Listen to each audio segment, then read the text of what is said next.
So do you want to know how to install the Tempest box? Okay, well it is a bit of a process, but trust me, if I could just have a button right here that clicks download and automatically loads it up for you, I would do that. But unfortunately I can't due to the limitations of Minecraft. So this download button down here will download every single module, and you can uninstall them afterwards if you want to. So the first thing we are going to do is check the version. We want vanilla 1.11.2. So I'm going to load up Minecraft. Optifine mod is okay, but I wouldn't recommend any other mods to have. If you're not running 1.11.2, then you need to go edit profile, and then you need to just go to this drop down menu and select 1.11.2. Now this number may change, so if you're wondering what version to load up, the number is right here for you there. Alright, scroll down past the installation tutorial, and if you want to, let's just download the world now. Just for the sake of argument. So you will click this button, it will take you to this video where you will be met with this world. Now the video is here so you can actually watch it and learn about some of the mobs, because people have been complaining to me that they didn't realize that these mobs existed. Well, there's no excuse anymore. It literally takes you to this video. Okay, so you click download world, and then it will take you to a media fireplace. Ignore tons and tons of ads. I don't make any money off these ads. I want to get rid of them.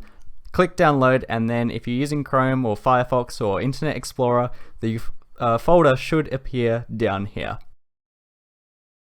So I'm in Minecraft now. If I go in here, you can see that my Tempest box world isn't installed. This is just my test world here. So we need to locate our Minecraft saves folder. Now, how do we find this folder? Well, on Windows, you go to your start menu, you type in run, you click on that, go %app data%, and then click on .minecraft, and then go into your saves folder, like so.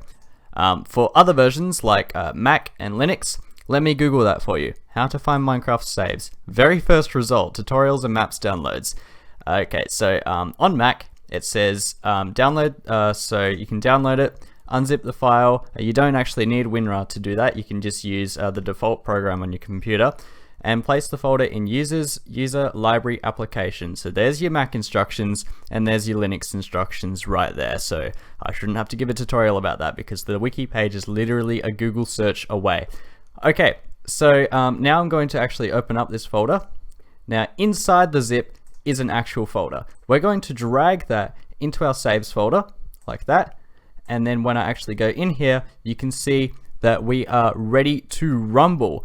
And we have, there's a little bit of lag at first because it's just loading the resources.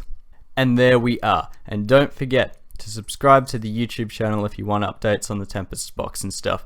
Models made by It's Zender, and also follow @Dragon014 and @TPC YouTube if you have a Twitter account. But otherwise, you're ready to start playing. Pretty good. And now I'll explain more about this box in a sec. But first I'm going to show you how to install structures into existing worlds. Okay, if you are running or intending to upload this world to a server, please follow along. All you have to do is create the world in a single player area, and then you can upload it to your server via the FTP files or FileZilla or whatever it is you use. So we are just going to create a new world, doesn't matter, has to be a creative world with cheats enabled, and we're just going to call this whatever the heck you want. I'm just going to call this TTB, like that. So we're going to click create new world. And then as soon as you join, we are just going to save and quit, because there are a few things that we need to do. So I'm in the world now. I'm just going to press escape, and then I'm going to press save and quit. So we're going to get up the resources now. So this here is a little bit more for experts, but anyway, I'm going to open back up to my saves folder, which is in my .minecraft saves. Okay, and as you can see, that TTB world that we just created is right here. Now let's go into our resources here, and you're going to drag and drop the contents of this file. Don't actually drag and drop just the zip file, because that won't work. You actually have to select everything inside and then just drag it into the save, like so. Okay, and then if we go in here, everyone who's using the world download should be following us as well, just in case they want to do this, and also because I'm going to show you some debugging tools as well. So I believe all of that has worked now. Well, it should do anyway because everything is in here correctly. But the next thing we're going to do is type in /give @p structure block, like that. Now you can put this machine wherever you want. Now let's just place this here just because we can. Then we have to go into load mode. Set the relative position to whatever you want. I just use 101 just to make it all neat. And we're going to call the structure TTB. Include the entities, that's very important. Click load and you should see this giant bounding box appear, and then click load again, like so. And let's see if we've installed everything correctly. Okay, so it will spam your chat for a bit, but just clear that away and you should be fine. Okay, so let me show you what's inside here, because there's some useful debugging tools that you should be aware of. Here you can toggle some options, like if you don't want rain to ever happen, then you can just disable the weather. If you want everyone to keep their items on death, then you can disable this. Well, I'd prefer it if you keep the levers off though. Here you can enable and disable music to the nearest player. So if you personally don't want the music while everyone else does, you can go up here, disable the music, and it will only disable music for you. Now, if you can see a mage here, it means good job, the resources are active. If you can't see a mage here, it means that you have forgotten to add this resources folder. Let's open up this chest. It should have a book in it. If you don't see a book, it means you forgot to add this data file. And in here, we have some server instructions, okay?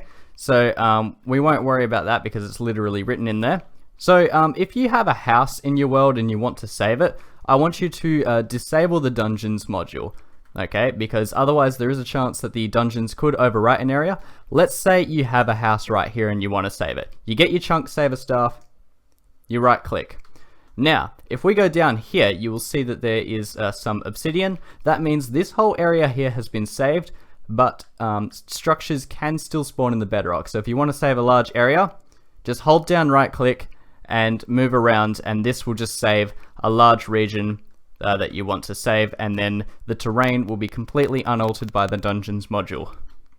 Then we're going to go back to the box, and then we're going to re-enable it twice. Why twice?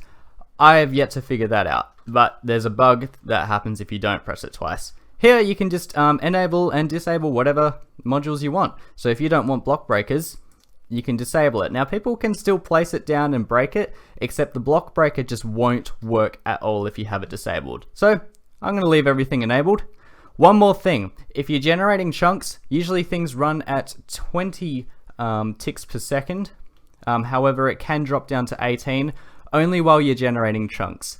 Now, while you're not generating chunks, you usually get about 20 ticks per second. Specs of my computer is an iCore i7 and also 16 gigabytes of RAM.